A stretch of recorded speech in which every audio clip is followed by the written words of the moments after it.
சின்னத்திரை நடிகர் விஸ்வா அவர்கள் ரொம்ப வருஷம் கழிச்சு இப்போது ஜீ தமிழில் சாமந்தி சீரியலில் ஒரு கம்பேக் கொடுத்துருக்காரு. சமீபத்தில் ஒரு இன்டர்வியூவில் ஒரு விஷயத்தை பகிர்ந்துக்கிட்டாரு. அதாவது முதல்ல அவர் ஆங்கராக இருந்து தான் ஆக்டர் ஆனார் இல்லையா?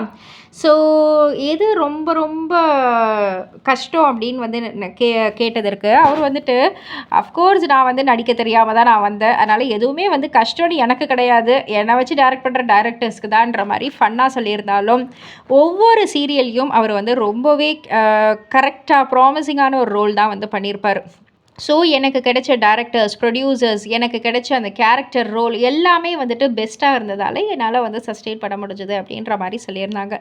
அண்ட் அவங்க நடித்ததுலேயே எது வந்து சேலஞ்சிங்காக இருந்துச்சு அப்படின்னு வந்து கேட்கக்குள்ள, அலைகள் சீரியலில் வந்துட்டு கோயம்புத்தூர் ஸ்லாங் வந்து நான் பேசணும். ஸோ நான் வந்துட்டு பிறந்து வளர்ந்தது எல்லாமே சென்னையில் அப்படின்னு இருக்கக்குள்ள திடீர்னு கோயம்புத்தூர் ஸ்லாங்கில் வந்து பேசணுன்றது வந்துட்டு எனக்கு சேலஞ்சாக இருந்துச்சு.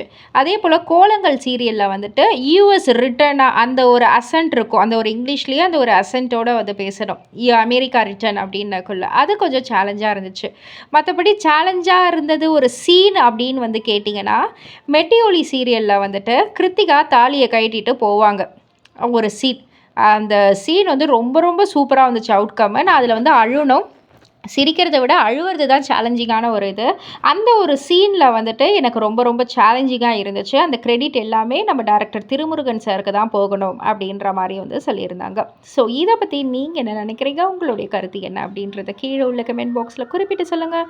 மறக்காமல் சேனலை சப்ஸ்கிரைப் பண்ணி பக்கத்தில் உள்ள பெல் ஐக்கானை கிளிக் பண்ணிவிடுங்க.